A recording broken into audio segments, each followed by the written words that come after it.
चुके हैं। विजय जी, बहुत बहुत स्वागत है आपका हमारे इस कार्यक्रम में। सवाल यही है विजय जी कि जेएलके ने शुरू से छात्रों के आंदोलन को अपना समर्थन दिया, भले ही दो गुट नजर आया जयपाल सिंह मुंडा स्टेडियम में, लेकिन कल के प्रोटेस्ट में छात्रों के बीच देवेंद्र नाथ महतो भी नजर आए, जयराम महतो भी नजर आए और साथ ही कई सारे जेएलके के नेता, मंत्री, माफ करिएगा, नेता और कई सारे कार्यकर्ता नजर आए। यानी कि फुल सपोर्ट आप लोगों ने दिया। आज जो बंद बुलाया गया है उसे आपकी पार्टी कैसे देखती है विजय जी? रेखा जी, और जो आपने कहा कि कल सक्रियता रही है टाइगर जयराम महतो जी, देवेंद्र महतो जी और सभी नेताओं की जो रांची में कल मौजूद थे। देखिए, छात्रों के मुद्दे पर और युवाओं के मामले पर निश्चित तौर पर हमारी जो पार्टी है वो मुखर होकर के बात करती है, अपनी बातों को रखती है और हम लोग भरसक कोशिश करते हैं कि जो छात्रों की बातें हैं, जो युवाओं की बातें हैं, उनको अपनी आवाज दें। कल विधानसभा घेराव के दौरान जो पहले से कॉल बुलाया गया था, निश्चित तौर पर हमारी पार्टी के सभी सक्रिय सदस्यों ने, स्वयं विधायक जयराम महतो जी ने भी अपनी रचनात्मक भूमिका अदा की। न सिर्फ सड़क पे बल्कि सदन में भी उन्होंने अपनी बातों को रखा है। निश्चित तौर पर जो स्थिति इस वक्त झारखंड की है और जिस ढंग से युवा परेशान हो रहे हैं यहाँ पर परीक्षाओं में पेपर लीक को लेकर के और धांधली को लेकर के, ये बहुत निराशाजनक स्थिति है। झारखंड में अराजक स्थिति है युवाओं के मामले पर, छात्रों के मामले पर। भ्रष्टाचार एक ऐसी बीमारी है जिसका हमको लग रहा है कि कोई ठोस और कारगर जो इलाज है अब ढूंढने की जरूरत है। और एक सवाल जो आपने पूछा है आज के बंद को लेकर के, तो निश्चित तौर पर ये राष्ट्रीय पार्टी के द्वारा बुलाया हुआ बंद है, बट हमारी पार्टी ने युवाओं के इस कॉल को और युवाओं के मुद्दे को ध्यान में रखते हुए अपना नैतिक समर्थन दिया है। लेकिन हमारे जो कार्यकर्ता है वो आज सड़कों पर नहीं है, लेकिन हमारी पार्टी का समर्थन है। ये सबको पता है और ये समर्थन नजर आया है, चाहे दिल्ली का जंतर मंतर का प्रोटेस्ट हो या फिर रांची में छात्रों का प्रोटेस्ट हो, आपकी पार्टी ने समर्थन दिया है। दिल्ली में भी आपकी पार्टी पहुंची थी। छात्रों पर लगातार लाठीचार्ज हो रहा है, चाहे वो केंद्र सरकार का विरोध किया जाए उसको लेकर के छात्र लाठी का है, या झारखंड में जेपीएससी जेएसएससी के मुद्दे को लेकर के विरोध करने पर छात्र लाठी खाए। कितने दिनों तक ये छात्र लाठी खाते रहेंगे और छात्रों का भविष्य किधर जा रहा है, क्या आप लोग समझ पा रहे हैं? चूंकि आपके आंदोलन की शुरुआत ही जो है वो छात्रों के मुद्दे से हुई है इस राज्य में।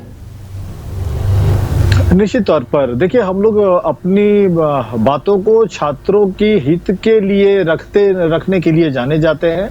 जो हमारी पार्टी के सुप्रीमो है और जो बाद बाकी जितने भी लीडर हैं, वो सबका एक ही मकसद है कि राज्य का भविष्य कैसे सुरक्षित हो, और युवाओं के भविष्य को सुरक्षित किए बिना झारखंड का भविष्य सुरक्षित नहीं हो सकता। हर हाल में सत्ता में बैठी हुई पार्टी, चाहे वो किसी भी गठबंधन की रही हो, आज झारखंड मुक्ति मोर्चा प्लस की सरकार है यहाँ पे, लेकिन इसके पहले की सरकारों ने भी जिस ढंग से झारखंड के युवाओं का शोषण किया, जिस ढंग से झारखंड को नीति अपंगता का शिकार बनाया, ये बहुत दुर्भाग्यपूर्ण स्थिति है, बहुत निंदनीय स्थिति है। और आपने जो कहा है कि ये कब तक लाठी खाएंगे, रेखा जी, इस बात को मानना पड़ेगा कि छात्र जब जब अपनी आवाज को उठाते हैं, अपनी मांगों के समर्थन में जब कभी भी धरना प्रदर्शन और रैलियां करते हैं, तो लाठियों से मुंह बंद कर देने का जो परंपरा इन लोगों ने तैयार किया है, ये शर्मनाक है। ये राज्य के लिए ठीक नहीं, झारखंड के युवाओं के लिए ठीक नहीं है। इसलिए मैं बहुत विनम्रता से सभी सरकारों से कोशिश करना, एक अनुरोध होगा कि जो केंद्र की सरकार है, जो झारखंड में राज्य की सरकार है, आप युवाओं की बातों को सुने। लाठियों के दम पर युवाओं की आवाज को दबाने का जो आपका तरीका है, हम लोग उसका समर्थन नहीं करते, हम लोग उसकी आलोचना करते हैं। और ये कायराना जो हरकत है वो बंद होनी चाहिए। रेखा जी, मारना चाहिए था घोटालेबाजों को, उनको दंडित चाहिए था, उनकी पिटाई होनी चाहिए थी, लेकिन यहाँ छात्र मार खा रहे हैं। ये झारखंड का दुर्भाग्य है। जिन लोगों के साथ वादा खिलाफी करके ये सरकार यहाँ पर सत्ता में बैठी हुई है, हमको लग रहा है कि उनसे आंख मिलाने में इस सरकार को शर्म आनी चाहिए, लेकिन इस सरकार की पुलिस बेरहमी से छात्रों को पीट रही है। झारखंड सरकार के लिए चुल्लू भर पानी में डूबकर मर जाने की स्थिति है। विजय जी, एक सवाल और रहेगा आपसे। चूंकि हेमंत सरकार ने कहा है कि दावा किया है कि 98% मांगे पूरी कर ली गई है, जो 2% मांगे हैं वो मांगे हैं जो सरकार के हाथ में ही नहीं है, तो फिर छात्र क्यों अड़े हुए हैं? चूंकि सरकार कह रही है कि सीबीआई जांच की अनुशंसा हम नहीं कर सकते, ये हमारे हाथ में नहीं है, तो छात्र फिर क्यों उस मांग पर अड़े हुए हैं? साथ ही एक सवाल ये भी कि क्या सीबीआई को अगर ये मामला जाता है तो क्या न्याय जल्द मिलेगा विजय जी, ये भी समझने की जरूरत है। नहीं, दो तीन सवाल आपने एक साथ पूछा है, लेकिन मैं एक सवाल आपसे रेखा जी पूछना चाह रहा हूं कि सरकार के मंत्री जो रट रहे हैं कि 98% मांगों को पूरा कर दिया गया है, क्या झारखंड की मीडिया भी मानती है कि 98% बातों को मान लिया गया है? यह मामला 50-50 का है। अगर आप जेएसएससी सीजीएल के मैटर पर आप कुछ नहीं कर पा रहे हैं, अदालत विजय जी, छात्रों के सामने ही प्रेस कॉन्फ्रेंस करके मंत्रियों ने ये बातें कही, वो गलत है, ये गलत बातें हैं। पहली बात तो ये कि जब जेपीएससी जेएसएससी के मामले पर जब आप कुछ नहीं बोल पा रहे हैं, अदालत का हवाला दे करके आप अपनी लाचारी और बेचारगी आप साबित करना चाह रहे हैं, तो कौन सा 98%? हमारी पार्टी ये मानती है कि ये मामला 50-50 का है। आधी बातें सरकार ने मानी है, दो महत्वपूर्ण मामले पर बातचीत अटकी हुई है, एक है जेएसएससी सीजीएल के मामले पर, और ये मामला अगर कोर्ट में अगर अटका हुआ है तो सरकार हलफनामा दे सकती है। सरकार कोर्ट में एफिडेविट दे करके ये कह सकती है कि जो फाइंडिंग हो रहा है और आपके सुपरविजन में जो फाइंडिंग आया है, उससे लग रहा है कि जेएसएससी सीजीएल में घपले घोटाले हुए हैं। इनका जो दलाल था अभय तिवारी, वो तो खुद बोल रहा है अभी कि 1.25 करोड़ रुपया लोगों से लिया गया था उस टाइम में। तो उस आधार पर भी बोले कि दलालों के हरकत के कारण सरकार को इस स्थिति का सामना करना पड़ा है। सरकार जेएसएससी सीजीएल और जो बैकलॉग वाला जो मैटर है आपका, उसी मामले पर 23 और 25 वाला, उस मामले को रद्द करने का मन बना रही है। और दूसरा, ये सरकार, किसने आपसे कह दिया कि सरकार बोल रही है कि सीबीआई के मामले का जो जांच वाला मैटर है वो इनके हाथ में नहीं है। सीबीआई का जो मामला है वो सरकार अनुशंसा कर सकती है। केंद्रीय गृह मंत्रालय को ये अनुशंसा ये करें कि जो 14वीं जेपीएससी का जो मामला है उसको हम लोग सीबीआई से जांच करवाने की अनुशंसा करते हैं। लेकिन उसमें एक चीज और जोड़े, क्योंकि आपको याद होगा कि जो सेकंड जेपीएससी का जो सीबीआई इंक्वायरी हुआ है उसकी फाइंडिंग का अब तक कोई पता नहीं, वो मामला भी अदालत में अटका हुआ है, वहां से भी अभी बहुत सारी चीजें क्लियर होनी बाकी है। तो एक जुडिशियल मॉनिटरिंग के तहत सीबीआई इंक्वायरी का सिफारिश झारखंड सरकार करे और जेएसएससी सीजीएल जो बैकलॉग है 23 और 25 वाला, उसको सीधा रद्द करने के लिए एफिडेविट वो कोर्ट में लगाए तो इस मामले पर बात बन सकती है। अन्यथा हमको लग रहा है कि ये गतिरोध और आगे बढ़ेगा। और जहां तक आपने अभी थोड़ी देर पहले पूछा था बंद को लेकर के, तो आज के बंद को हम लोगों का नैतिक समर्थन है। आपने नैतिक समर्थन दिया है, छात्रों की ओर से समर्थन नहीं दिया जा रहा है, यानी कि जिन छात्रों के लिए ये पूरा बंद बुलाया गया है विजय जी, छात्रों को कहना है कि हमें राजनीतिक दलों के बंद से मतलब नहीं है, एक न्याय के लिए हम यहाँ बैठे हैं। उनका कहना एकदम सही है, उनका कहना सही है। कोई भी राजनीतिक पार्टी अगर अपना झंडा बैनर पोस्टर का अगर इस्तेमाल करेगी इस तरह के बंदी में, तो कोई भी छात्र संगठन समर्थन नहीं करेंगे। उनका जो एबीवीपी है वो सड़कों पर है, लेकिन आयसा के लोग नहीं है, एनएसयूआई के लोग नहीं है, जो हमारी पार्टी का जो छात्र इकाई है वो सड़कों पे नहीं है।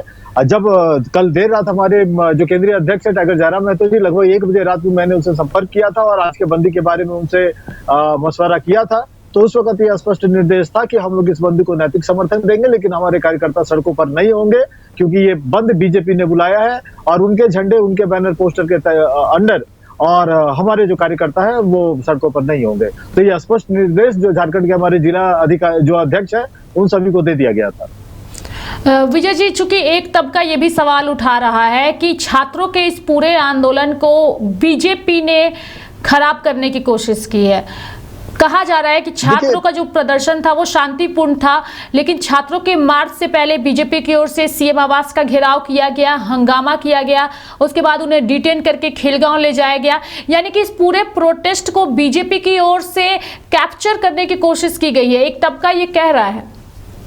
देखिए, जो कहा जा रहा है एकदम सही कहा जा रहा है, क्योंकि डे 1 से हम लोग बोल रहे हैं कि जो कोचिंग माफिया है वो छात्रों और बीजेपी के बड़े नेताओं के बीच ये कम्युनिकेशन का ये लोग एक चैनल खोले हुए हैं, ये कम्युनिकेट कर रहे हैं चीजों को, ये सूत्रधार बने हुए हैं और भारतीय जनता पार्टी के राजनीतिक एजेंडा को ये लोग छात्र आंदोलन के आड़ में आगे बढ़ा रहे हैं। आप याद कीजिए कि शुरुआती दौर में बापू वाटिका में देवेंद्र नाथ महतो जी के नेतृत्व में ये आंदोलन शुरू हुआ। उसके बाद ये जब जयपाल सिंह मुंडा स्टेडियम में ट्रांसफर हुआ तो उस मेन मंच पर जो एबीवीपी के जो कार्यकर्ता थे उन लोगों ने क्या व्यवहार किया देवेंद्र नाथ महतो के साथ, महेंद्र मंडल के साथ और आयशा सिंह के साथ, प्रेम नायक के साथ। तो मेरा कहने का मतलब यह है कि ये भारतीय जनता पार्टी का पॉलिटिकल एजेंडा जो है ये कोचिंग माफियाओं ने एबीवीपी के जरिए आगे बढ़ाया और उस पर्टिकुलर मंच से सबको दूर करने की रणनीति बनाई। यही कारण है कि जयपाल सिंह मुंडा स्टेडियम में 2 मंच नजर आ रहा है। बार बार ये आरोप लगाता है। कभी कभी हम लोगों को भी कहा गया कि आप लोगों ने एक अलग मंच सजाया, तो ऐसे लोगों से तो हम लोग भी पूछ रहे हैं कि उस मंच पे अगर देवेंद्र नाथ महतो, आयशा सिंह और महेंद्र मंडल का अगर अपमान ना हुआ होता तो ये दूसरा मंच नहीं बनता। इसलिए मैं कह रहा हूँ कि जिस ढंग से भारतीय जनता पार्टी के पॉलिटिकल एजेंडा को कोचिंग माफियाओं के जरिए एबीवीपी के छात्रों ने अंजाम देने का षड्यंत्र किया है, उसी का नतीजा है कि आज के बंद में सभी लोग साइड है। हम लोग कोई हम लोग सक्रिय रूप से नहीं है, फिजिकल हम लोग का कोई समर्थन नहीं है, एनएसयूआई के लोग भी नहीं है, आयशा के लोग भी नहीं है, जेल कैंप के भी लोग नहीं है, हम लोग कोई भी नहीं है। विजय जी, लेकिन क्या आप ये नहीं मानते हैं कि जब जंतर मंतर पर छात्रों पर लाठीचार्ज होता है तो कांग्रेस इसका विरोध करती है, पीएम के आवास तक पहुंच जाती है। यहाँ भी झारखंड में उनकी सरकार है, गठबंधन की सरकार है, और यहाँ भी छात्रों पर लाठियां बरसाई जा रही है। यानी कि राजनीतिक पार्टियां राजनीति कर रही है, नुकसान छात्रों को ही हो रहा है और लाठियां भी छात्र ही खा रहे हैं। अगर केंद्र के परिप्रेक्ष्य में देखिए तो वहां पर कांग्रेस आंदोलनरत है, झारखंड के परिप्रेक्ष्य में देखिए तो यहाँ पर बीजेपी आंदोलनरत है, लेकिन पीस सिर्फ छात्र रहे हैं। क्या छात्र इनकी राजनीति को नहीं समझ पा रहे? आपका जो सवाल, आपका जो बात है एकदम दुरुस्त है रेखा जी। मैं मानता हूं इस बात को एकदम सही है कि कांग्रेस के सक्रिय नेताओं को यहाँ पर और इन्वॉल्व होकर के काम करना चाहिए। अगर भारतीय जनता पार्टी आ सकती है तो उनको भी आना चाहिए। और जो अभी राजीव गांधी जी, ये राहुल गांधी जी का एक स्टेटमेंट ये आ रहा था कि भाई जो झारखंड में लाठीचार्ज हो रहा है छात्रों के खिलाफ, उनके खिलाफ वो हम लोग उनकी निंदा करते हैं। तो कांग्रेस के टॉप लीडरशिप निंदा करते हैं, बट वो अपनी सरकार से कह नहीं सकते कि आप सीजीएल के मैटर पे छात्रों की बात को मानिए। वो ये नहीं कह रहे हैं कि सीबीआई के मामले पर आप छात्रों की बात को माने। आप अगर कांग्रेस के लोग अगर सक्रिय होकर के, अगर एक्टिव होकर के छात्रों के फेवर में अगर बोलना शुरू करें तो झारखंड सरकार का मजाल नहीं है कि वो इन 2 मांगों को ना माने। इसलिए कांग्रेस भी जो सिंबॉलिक पॉलिटिक्स कर रही है ये भी ठीक नहीं है। राहुल गांधी जी को चाहिए कि वो हेमंत सोरेन सरकार के एलाई पार्टनर है, कांग्रेस इसमें साझेदार है, अपने गठबंधन का वास्ता दे करके छात्रों की मांगों को पूरा करने का बात वो हेमंत सोरेन सरकार से करे। एक आखिरी सवाल, ये जनता जानना चाहती है कि क्या जेएलके पार्टी भी चाहती है कि ये जो जेपीएससी का मामला है वो सीबीआई को सुपुर्द किया जाए? चूंकि अगर ये मामला सीबीआई के पास जाता है तो जांच प्रक्रिया लंबी होगी। और क्या सीबीआई पर आप लोगों को, जेएलके पार्टी को इतना भरोसा है कि सीबीआई के पास जाने से ऑन द स्पॉट फैसला होगा, न्याय मिल जाएगा और लंबी प्रक्रिया नहीं होगी? विजय जी, हम लोग का स्पष्ट मत है कि जुडिशियल मॉनिटरिंग में सीबीआई की टाइम फ्रेम में इंक्वायरी हो और उसकी फाइंडिंग के आधार पर कोर्ट में केस चले, स्पीडी ट्रायल हो और दोषियों को सजा मिले। ये हम लोग का स्टैंड है। सरकार अगर क्या ये ऐसा पॉसिबल है विजय जी? इसलिए मैं पूछ रही हूँ क्योंकि सीबीआई के कई मामले सुपुर्द किए गए, क्या अभी तक कई ऐसे मामले हैं जो लंबित है? तो अगर 14वीं जेपीएससी का मामला लटक जाता है तो छात्रों का भविष्य भी अधर में चला जाएगा। लग रहा है कि रेखा जी जो जवाब मैंने आपको दिया इसके पहले आपने ठीक से सुना नहीं है। मैंने ये कहा है कि जुडिशियल मॉनिटरिंग में सीबीआई इंक्वायरी होनी चाहिए, टाइम फ्रेम तय होना चाहिए, स्पीडी ट्रायल करके लोगों को सजा देनी चाहिए जो लोग इस पूरे मैंने आपका जवाब सुना विजय जी, इसीलिए मैंने आपको कॉन्ट्रडिक्ट किया कि क्या आपको यकीन है कि सीबीआई के पास जाता है तो आपने जो बातें बोली है उस पर इम्प्लीमेंट होकर के न्याय प्रक्रिया होगी? मैंने टाइम फ्रेम का बात किया है। अगर टाइम फ्रेम में अगर इंक्वायरी अगर इसलिए मैं ये सवाल कर रही हूं। होना चाहिए, बिल्कुल होना चाहिए। एक बात मैं और कह रहा हूं, जो अभी पेपर लीक के मामले में केंद्र का जो कानून आया है उसमें जो 3 महीने का जो समय सीमा जो तय की गई है कि जांच एजेंसी के लिए, अगर उसी कानून को अगर उसी के तहत अगर इसको अगर रेप्लिकेट कर दिया जाए, बट जो कहा जा रहा है कि भाई ये केंद्र सरकार की एजेंसी है, वो डिले प्रोसेस होगा, राज्य सरकार के लोगों को फंसाया जाएगा, पता नहीं क्या कुछ होने वाला है। इसीलिए मैं कह रहा हूँ कि सीबीआई के ऊपर निश्चित तौर पर जुडिशियल मॉनिटरिंग होनी चाहिए, न्यायिक ऑब्जर्वेशन में ये जांच को आगे बढ़ाए, टाइम फ्रेम में आगे बढ़ाए और तय समय सीमा के अंदर जांच को पूरा करके मामले को कोर्ट में लेकर के जाएं और दोषियों के खिलाफ कार्रवाई करें। एक आखिरी सवाल विजय जी, ये आंदोलन अभी भी छात्रों का जारी है, जेएलके का क्या स्टैंड है? चूंकि देवेंद्र नाथ महतो फर्स्ट डे से आंदोलनरत है और अब तो अस्पताल भी चले गए हैं, तो अभी फिलहाल जेएलके का क्या स्टैंड है छात्रों के लिए? देखिए, हम लोग का तो साफ मानना है कि जो जयपाल सिंह मुंडा स्टेडियम में आंदोलनकारी जो डटे हुए हैं वो अपना काम कर रहे हैं। बट एनफ रेखा जी, कल विधानसभा का घेराव हो गया, 2-2 बार ब्रूटल लाठीचार्ज हुआ है, कई लोग घायल हुए हैं, देवेंद्र नाथ महतो को चोटें आई हैं, महेंद्र मंडल चोटिल हुए हैं, मनोज यादव को चोटें लगी हैं, कई महिला कार्यकर्ता जो है हमारे पार्टी के उनको चोटें आई हैं। तो हमारा कहने का मतलब साफ है कि अगर आप इस ढंग से अगर आप काम करेंगे तो ये कोई तरीका नहीं है, ये बहुत हो गया। बापू वाटिका से लेकर अब लगभग 20 दिन होने को आए। सरकार को संजीदगी से बात करना चाहिए। सरकार के तरफ से एक चीज तो है कि लोगों ने अच्छा जेस्चर जरूर दिखाया, 4 मंत्रियों की कमेटी बनी, 3 राउंड बातचीत हुई है, सरकार ने भी पहल किया, लेकिन थोड़ा और करने की जरूरत है। जो 2 मांगे हैं उन 2 मांगों पर सरकार सहमति बनाए। एक तो जेएसएससी सीजीएल के मैटर पर जो मामला अदालत में है उसको लेकर के कोई सर्वमान्य हल, कोई फार्मूला सरकार लेकर के आए कि छात्रों को कन्विंस किया जा सके। और सीबीआई इंक्वायरी के मामले में तो कोई इफ एंड बट नहीं, जुडिशियल मॉनिटरिंग में सीबीआई जांच की अनुशंसा सरकार करे और इस गतिरोध को खत्म करे। जहां तक हम लोग के स्टैंड का प्रश्न है, हम लोग भी चाहते हैं कि सरकार मांगों को माने और ये आंदोलन खत्म हो। चलिए, बहुत बहुत धन्यवाद विजय जी हमारे साथ जुड़ने के लिए और तमाम जानकारियां देने के लिए। तो विजय जी हमारे साथ